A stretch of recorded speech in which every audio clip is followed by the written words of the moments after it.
आइए सुनते हैं वीर महापुरुष छत्रपति शिवाजी महाराज की कहानी। पर उससे कई वर्ष पहले की कहानी आप अगर ना सुने तो अच्छा नहीं लगेगा।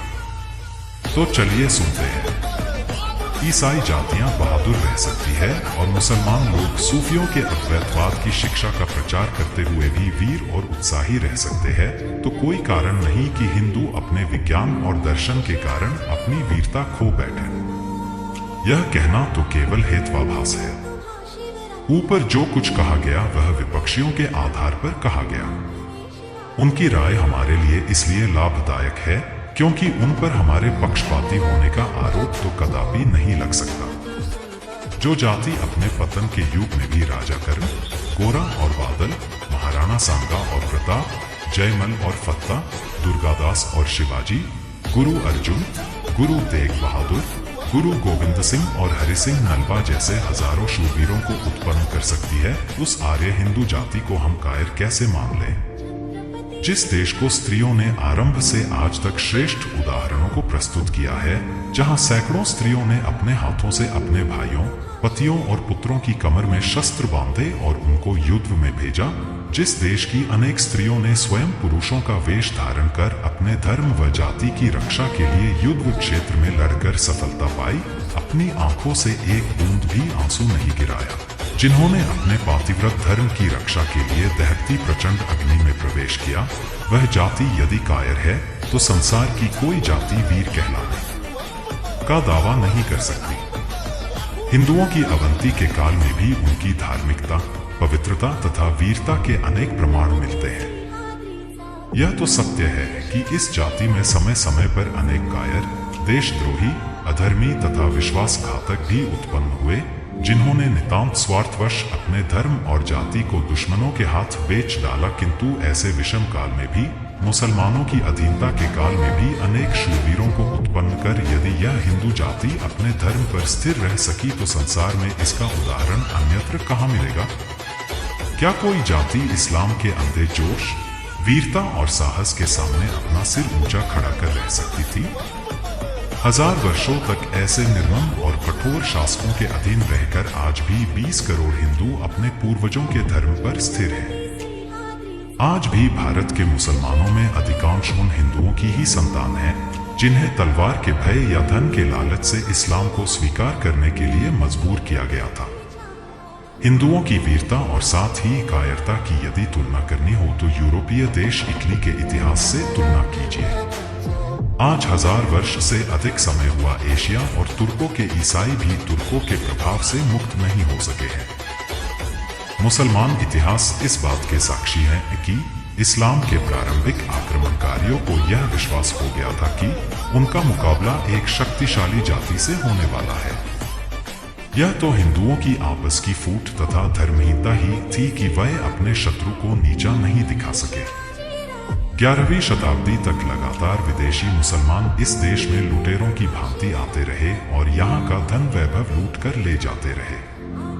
महमूद गजनवी के समय तक भारत के कुछ ही किले ऐसे थे जिन पर मुसलमानों का अधिकार था। इनमें से भी बहुतों को हिंदुओं ने पुनः अपने अधिकार में ले लिया था। भारत में मुसलमानी शासन की नींव जमाने वाला प्रथम विदेशी आक्रमणकारी हिंदुओं की स्वतंत्रता को छीनने वाला शहाबुद्दीन गौरी था।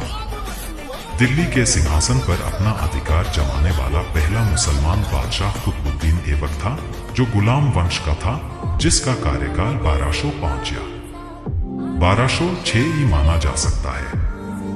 12वीं से 16वीं शताब्दी अथवा यूं कहें कि सम्राट अकबर के शासनकाल तक इस देश में अनेक स्वतंत्र हिंदू नरेश थे। भारत के मानचित्र पर हम दृष्टिपात करें तो इसमें आपको राजपूताना का विशाल क्षेत्र दिखाई देगा। मूलतः यह उतना छोटा नहीं था जितना आज है। वस्तुतः इस समय का यह राजस्थान बहुत बड़ा था। 1395 में दिल्ली के सिंहासन पर बैठने वाला अलाउद्दीन खिलजी प्रथम व्यक्ति था जिसने राजपूताना पर चढ़ाई की। 14वीं शताब्दी के आरंभ में उसने चित्तौड़ पर चढ़ाई की, किंतु कुछ समय बाद यह प्रदेश पुनः स्वतंत्र हो गया। उसके बाद इस पर हमला करने वाला बादशाह अकबर था। अकबर का युद्ध में मुकाबला करने में महाराणा प्रताप ने जो वीरता, धीरता तथा गंभीरता दिखाई वह संसार के सामने प्रत्यक्ष है। महाराणा प्रताप को जैसी पराजय मिली वैसी परमात्मा किसी को न दे। आज कौन ऐसा हिंदू है जो राणा प्रताप पर गर्व न करता हो। महाराणा सांगा का दुर्भाग्य था कि अपने ही एक सेनापति के कपटाचरण के कारण उन्हें पराजित होना पड़ा। अन्यथा मुसलमानी राज्य की इतिश्री तो तभी हो गई होती। दैवी विधान में किसी का वश नहीं चलता। यह सत्य है कि महाराणा सांगा की पराजय ने दिल्ली के हिंदू धर्म में कुछ ऐसे परिवर्तन किए जिनके फलस्वरूप कालांतर में गुरु गोविंद सिंह और उनके अनुयायियों जैसे वीर पुरुष भारत में पैदा हुए। राजपूतों ने भी अकबर से पहले तक के काल में पूर्णतया राजनैतिक परतंत्रता स्वीकार नहीं की थी।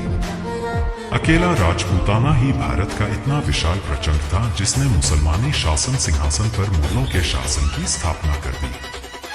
इधर तो दिल्ली का शासन मुगलों के अधिकार में था, उधर पंजाब में एक ऐसे देशभक्त ने जन्म लिया जिसने धर्म प्रचारकों और उपदेशकों के एक ऐसे दल को संगठित किया जिसने मुगल सत्ता का समूल नाश करने का बीड़ा उठाया।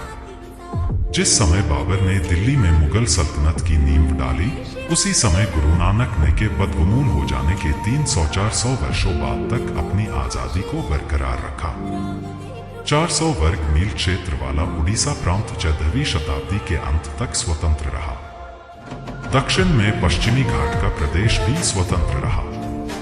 13वीं शताब्दी में अलाउद्दीन खिलजी ने सर्वप्रथम दक्षिण पर चढ़ाई की।